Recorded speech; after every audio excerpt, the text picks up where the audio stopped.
em 5 segundos. Jornal Conecta. Oferecimento Hospital Mahatma Gandhi. Uma nova vida é possível. Olá, uma boa noite a você que está assistindo o Jornal Conecta desta terça-feira, dia do padroeiro da cidade de Catanduva, São Domingos de Gusmão. E é um dia que nós guardamos feriado por conta do padroeiro da cidade. Convidamos para a nossa bancada hoje para falar sobre o São Domingos, Padre Fábio Pagotto Cordeiro, que é o padre da Igreja Matriz de São Domingos. Muito obrigado por ter aceitado o convite para participar deste programa especial, do nosso jornal especial, e para falar sobre o padroeiro da cidade, padre. Eu que agradeço o convite para estar aqui com você, Marcão. A gente que já se encontra em outras reuniões por aí, né? Exatamente. E pode puxar Deus. Até minha orelha, porque faz muito tempo que eu não vou na paróquia. Pode deixar que eu fico na porta esperando. E um dia desses eu apareço lá, com certeza. Quem frequenta a matriz sabe que eu tenho um costume, desde quando fui ordenado padre, de ficar na porta da igreja meia hora antes da missa, recebendo quem chega. É um costume que eu tenho. Então eu sei quem chega e quem não chega. Então você pode ficar tranquilo que eu vou ficar lá olhando, esperando a tua chegada. Há quantos anos o senhor está como padre da paróquia São Domingos? Da matriz faz 2 anos e meio. Eu assumi a matriz, sim, recente. Eu assumi a matriz no dia 13 de dezembro de 2020, ainda em plena pandemia, né? Poxa, ainda vivíamos aquela realidade do abre, fecha, vai ter missa, não vai ter missa, vai trabalhar todo mundo, não vai mais trabalhar todo mundo. Então, eu assumi a matriz nesse contexto. E era um período em que as autoridades deveriam, né, permitir que as pessoas fossem, pelo menos, em busca de conforto, de uma palavra, de uma oração para poder, inclusive, superar aquele momento muito difícil para muita gente, né, padre? De fato, nós, como igreja, tivemos por quase toda a pandemia essa possibilidade. Infelizmente, nós tivemos em alguns momentos muito pontuais em que o lockdown ou alguma medida mais restritiva fez com que as pessoas evitassem locomoção ou mesmo que a igreja abrisse, né? Eu tive amigos padres que nas cidades onde estavam a prefeitura foi mais drástica e mais dura e mesmo com aquelas possibilidades de sair, ir no supermercado e tudo mais, mandou fechar as igrejas, né? Não é uma boa medida, sem porque dúvida. A fé, ela é sustento, né? Sem dúvida alguma. Padre, vamos falar do padroeiro, né, da nossa matriz, que é o São Domingos de Gusmão, né? Quando ele começou lá atrás, só para orientar os fiéis, principalmente, quem está assistindo o Jornal Conecta, o Domingos nasceu em 24 de julho de 1170. Para mim, um dado assim surpreendente, né, pelo tempo que ele na Espanha ainda. Na Espanha, exatamente, na velha Cartela, parece-me, atual Espanha, né? Isso. Gostaria que o senhor falasse primeiramente sobre Domingos, né, que depois se tornou São Domingos de Gusmão, e qual é a programação que a igreja, né, a matriz, preparou para comemorar. Sim. São Domingos de Gusmão, é importante percebermos isso, né, quando nós falamos dos santos da igreja, existe aí toda uma história de vida, né? Como você disse, me assustei em ver que esse homem nasceu em 1170 e ainda lá no velho continente, né, lá na Europa.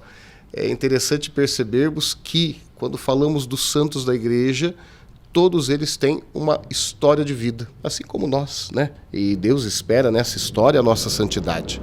E Domingos de Gusmão nasce em uma família nobre. É uma família de impressionante, posses, né? Mostrou a fé, a devoção dele. Era de uma família riquíssima, nobre, não precisaria ter se preocupado com as coisas que ele se preocupou. Exato. E daí até ele ter se tornado santo, né? Exato, né? É o chamado de Deus, né? Quando Deus nos chama, ele nos chama a uma vocação. A igreja vive muito isso e essa palavra para nós é muito, muito especial, né? São Domingos foi chamado, o jovem Domingos, né, na época, foi chamado a viver uma vocação através do sacerdócio.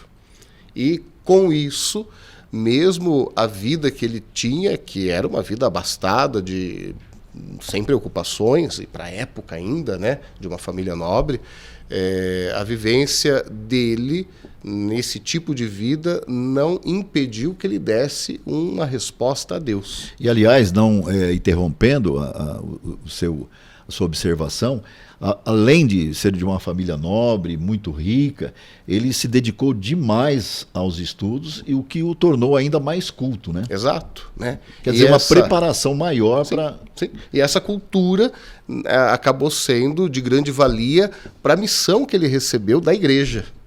São Domingos, depois de ordenado padre, recebe... Aos 24 anos. Aos 24 anos, novo. Hoje em dia também muitos são ordenados aos 24 anos, é a idade que a igreja normalmente coloca como idade mínima de uma ordenação, né? E ele então recebe da igreja uma missão muito importante para a época. Na época, um grupo de pessoas, principalmente na França, havia se desviado do caminho da fé. Havia criado doutrinas que não condiziam com a doutrina da igreja ao longo dos séculos. Lembremos, né? 1170 o seu nascimento, portanto, nós temos uma caminhada aí de mais de 1000 anos, 1100 e poucos anos da igreja, né? O Senhor falece, a morte e ressurreição de Cristo é no ano 33 da era cristã. As primeiras comunidades assim se formam, né? Portanto, 1140 anos da igreja. E nesse contexto, Domingos e, por consequência, claro, a partir da igreja, vive uma realidade do que a gente chama de heresia. Heresia é um pensamento errado da fé, e muitas vezes que não só errado, mas de vivência errada. E com isso a igreja dá missão ao jovem padre Domingos para que ajudasse as pessoas a caminharem no caminho correto, né, no caminho da fé verdadeira dada por Jesus Cristo. E com isso ele assume a missão de levar a doutrina da igreja, a boa nova do evangelho, para que as pessoas se convertessem. E ele levou exatamente muito a sério, né, o sacerdócio, tanto é que em 1215, ele, já uma pessoa da Irmandade, ele fundou uma ordem para que ele pudesse trazer mais pessoas para o lado dele para poder caminhar nesta missão. Exato. São Domingos, ele é contemporâneo de São Francisco de Assis. Inclusive, a um dado momento da história, os dois se encontram e, com isso, conversam sobre o trabalho, a gente chama de trabalho pastoral, né? O viver a fé e viver essa fé em relação ao próximo. E Domingos, vendo a necessidade de que ele sozinho não daria conta e o seu jeito de ser chamava atenção, outros foram se somando. E aí formam a ordem dos pregadores, ou os freis dominicanos, os padres dominicanos, e com isso, mais do que nunca, a fé da igreja é defendida e o justo caminho da salvação é empreendido. E o senhor tem conhecimento, sabe dizer principalmente aos fiéis, o que levou a paróquia de Catanduva, a matriz, a ter o Domingos de Gusmão como o seu padroeiro? Olha, já procurei em muitos lugares e sempre me deparo com o nome do Ribeirão São Domingos. Pode ser que haja aí eu acredito que sim, que tenha uma correlação. Uma correlação. Né? No primeiro povoado, o nome do Ribeirão já existia, e com isso se forma aquele pequeno povoado, aquela pequena vila. Inclusive é interessante nós percebermos, falar de São Domingos, falar de Igreja Matriz, é falar de Padre Albino, não tem como nós vamos falar uma coisa de outra, né? Albino. E a capelinha, antes de Padre Albino chegar, cabia 60 pessoas, era uma capelinha de madeira. E o senhor tem conhecimento por quantos anos o Padre Albino ele foi o padre da Igreja Matriz? Se eu não me engano, por 54 anos. Meio século. Padre, mais de meio século. Assim também como o Padre Silvio. Padre Silvio o Padre também Silvio ficou, salvo engano, né? também por 52 anos ou 53 anos Puxa como vida. pároco da matriz. E o senhor também espera Não, cumprir com 50 essa etapa, anos eu já vou estar essa jornada. quase caducando. Não tenho a saúde do Padre Silvio e muito menos do Padre Albino, não. E até para a gente, inclusive, orientar melhor quem está acompanhando, o Santo Domingos, ele faleceu no dia 8 de agosto de 1221. Ele tinha apenas 51 anos de idade. Quer dizer, para aquela época era mais ou menos normal as pessoas morrerem nessa altura, né? Esses dias da atrás, mesmo no início do nosso século, né? Eu vi esses dias atrás uma notícia de jornal da década de 20, penso eu, dizia assim, uma idosa de 42 anos de idade. Então, se imaginemos Domingos ter... É que a expectativa de vida hoje é de 74 anos ou até mais, né? Exato. Nós temos aqui na cidade de Catanduva, Padre Silvio, Padre Simval, 88 anos de idade. Puxa vida, que bênção. É uma bênção. É uma experiência de vida, uma história construída na nossa cidade que só nos traz alegrias. E só para completar, o São Domingos ele foi sepultado em Bolonha. Exato, na Espanha. Na Espanha. Bom, dia 19 de setembro agora nós vamos passar para o Padre Albino, né? Que é uma outra pessoa que também está a caminho da santidade, né? Sim. Ele está em processo de beatificação, né? Mas no dia 19 agora de setembro, próximo mês, portanto, a gente comemora o aniversário da morte, 50 anos da morte do Padre Albino. Exato. Acho que é interessante o senhor falar. Como eu disse, né? A história da matriz, a história de Catanduva se mistura completamente com a presença e a atuação de Padre Albino. E Padre Albino chega poucos dias depois da criação do município de Catanduva, da emancipação política, né? Catanduva é emancipada no dia 14 de abril de 1918, Padre Albino chega no dia 28, poucos dias depois. E o desenrolar da vida de Padre Albino, então, se mistura com o crescimento da nossa cidade, o desenvolvimento da nossa cidade. E no próximo dia 19 de setembro, estaremos comemorando a Páscoa de Padre Albino. Nós costumamos chamar assim, né? A Páscoa. A sua passagem para a eternidade. A própria Fundação Padre Albino, né, ela está preparando uma programação bastante grande para comemorar, lembrar os feitos do Padre Albino. A Igreja Matriz vai se unir a essas comemorações? Né? Toda a diocese se une, porque a partir do momento que a diocese, junto com a fundação, né, a pedido num primeiro momento até pela própria fundação, começa esse processo sobre a análise da vida e das obras de Padre Albino, e com isso se dá junto ao Vaticano a entrada das primeiras documentações e assim o processo que vai seguindo para que a vida de Padre Albino seja colocada como exemplo para toda a igreja, canonizar, né, beatificar e canonizar uma pessoa, reconhecer a santidade da pessoa na vivência da fé e das virtudes humanas e também das virtudes espirituais. O Padre Albino, ele foi sepultado no cemitério Nossa Senhora do Carmo, depois foi feito o traslado para a Igreja Matriz. Eu gostaria de falar que o senhor falasse sobre isso e principalmente sobre a visitação ao túmulo. Exato. Com o início do processo, em 2011, nós tivemos a exumação. É o primeiro passo, né? A exumação dos restos mortais que estavam lá na capela do cemitério Nossa Senhora do Carmo. E a partir disso, então, os passos vão caminhando. Ainda em dezembro de 2011, acontece o translado dos restos mortais para a Igreja Matriz, onde lá se encontram. Então, ao entrarmos na Igreja Matriz, andamos pelo corredor central, do lado direito, nós temos ali o sarcófago com os restos mortais de Padre Albino.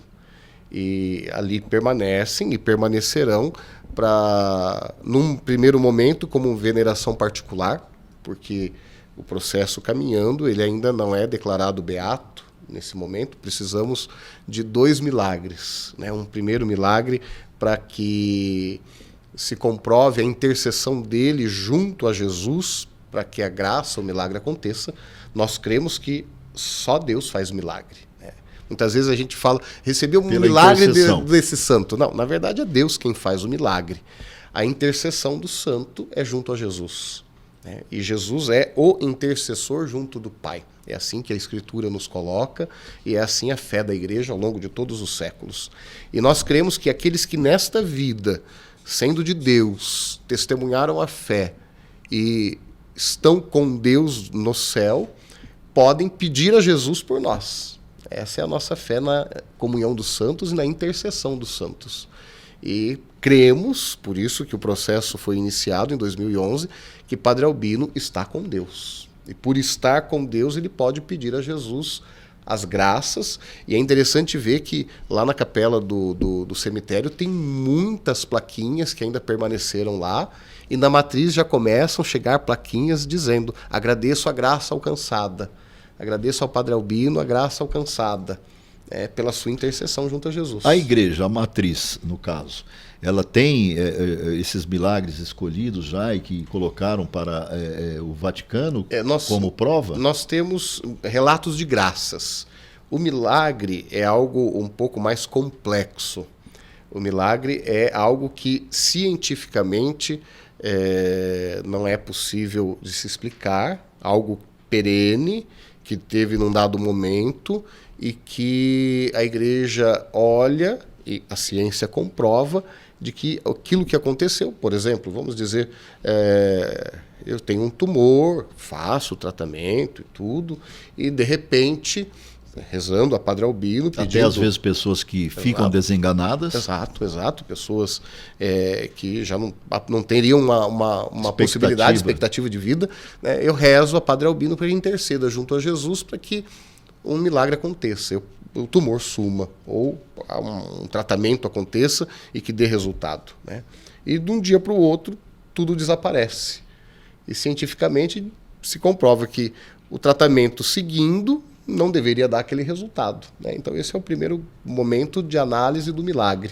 Então o milagre bastante interessante. Ele é mais complexo de ser constatado e precisa de uma junta médica para realmente provar que aquilo ali não teve nenhuma intervenção nem da medicina, nem de um tratamento, mas foi a ação direta de Deus. E quando o senhor acha que os fiéis, nós poderemos estar já venerando o Santo Albino, Santo Padre Albino? Desde já nós podemos fazer a veneração particular. Então você que nos assiste, você pode passar pela matriz, rezar diante do túmulo, do sarcófago onde estão os restos mortais de Padre Albino. Inclusive lá junto do sarcófago tem uma oração pedindo a graça, o milagre, Ela ajuda a elaborar melhor uma oração que é uma intercessão direta de Padre Albino junto a Jesus. Padre Albino. E com isso clamar aquela graça, aquele milagre que você precisa. Esse é o primeiro passo. Rezar pedindo a intercessão de Padre Albino, junto do seu corpo ou aonde você estiver, em qualquer canto. Não precisamos rezar junto ao corpo do santo, mas devemos rezar pedindo a intercessão daquele que nós cremos que é santo. Só dobrar o joelho. Exato. E aí então, o segundo passo é a graça ou o milagre alcançado, procurar a gente. Porque nós cremos que muitos milagres já foram alcançados. É interessante catalogar. Mas não vieram, nós não recebemos. O que foi recebido a gente pode considerar como uma graça. Mas milagre ainda nós não recebemos nenhum relato propriamente dito. A partir daí, sim, que o Padre Albino passará a ser santo. Exato. Nós recebemos aqui na bancada do Jornal Conecta o Padre Fábio Pagotto Cordeiro, que no dia de hoje está comemorando o dia do São Domingos de Gusmão, padroeiro da Matriz, e que no dia 19 tem essa outra programação, quer dizer, uma programação religiosa bastante extensa. 19 de setembro estaremos comemorando a Igreja Católica a morte de 50 anos da morte de Padre Albino. Agradeço demais a sua participação aqui no Jornal Conecta, esclarecendo para os fiéis. Eu agradeço o convite, Marcão. Como você disse, o dia de hoje é um dia de muitas festividades, com a celebração e procissão às 17 horas, com a quermesse acontecendo logo em seguida, e com isso também o cuidado com a nossa igreja matriz, né? A quermesse vem para ajudar nos trabalhos pastorais e de cuidado do patrimônio da matriz, que por si só é uma grande obra de arte, né? Conduzida pelo Padre Albino na época e pelo apoio de todo o povo. Inclusive, a matriz é a igreja, ou melhor, o único local no mundo com maior quantidade de telas de Benedito Calixto, pintor reconhecido mundialmente.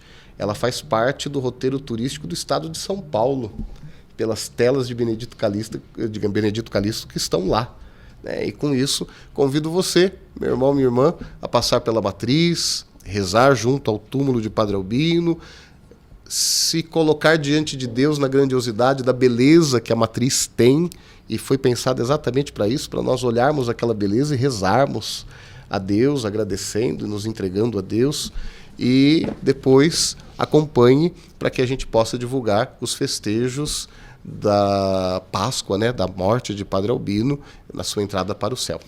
Bom, padre, eu não vou perder essa oportunidade de maneira alguma de pedir que o senhor dê a bênção não só ao Jornal Conecta, mas também a quem está assistindo. Claro. Coloquemos então a nossa vida nas mãos de Deus e assim que possamos sempre contar com a sua presença. O Senhor esteja convosco, Ele está no meio de nós. Deus de bondade, pedimos a vossa bênção através da intercessão de São Domingos de Gusmão a todos estes vossos filhos e filhas que estão conosco nesta transmissão. Que o Senhor lhes conceda o necessário para cada dia e o caminho para a sua salvação. Que o Senhor também abençoe todo este local onde estamos, aqueles que aqui trabalham, e que no vosso amor e na vossa bondade possamos testemunhar a nossa fé em Cristo Jesus. Por Cristo nosso Senhor. Amém. Amém. A você que assiste o Jornal Conecta, muito obrigado, uma boa noite a você. Voltamos amanhã com mais informações. Select Bens, otimizando seus objetivos. Prestamos assessoria personalizada aos nossos clientes na aquisição de bens, ganho de capital, alavancagem patrimonial e redução de custos em operações financeiras. Select Bens, conectando-se à revolução financeira. Hospital Mahatma Gandhi, 55 anos transformando vidas. Hoje uma das referências nacionais no tratamento humanizado de pacientes com transtornos mentais e dependência química, atendendo pelo SUS a 102 cidades da região e particular e convênio, pessoas de todo o Brasil. É motivo de orgulho para Catanduva e foi a semente para a organização social que faz a gestão de saúde pública com responsabilidade social e gerando milhares de empregos. Hospital Mahatma Gandhi, uma nova vida é possível. É pizzaria, restaurante, choperia, a Toscana. O melhor sabor no forno a lenha tem a Toscana. É pizzaria, é o melhor momento do seu dia, com os amigos, com a família. A Toscana é uma delícia, tudo acaba em pizza. É a Toscana, é a pizzaria, é o melhor momento do seu dia. Un tocco d'amore e gnone pezzo!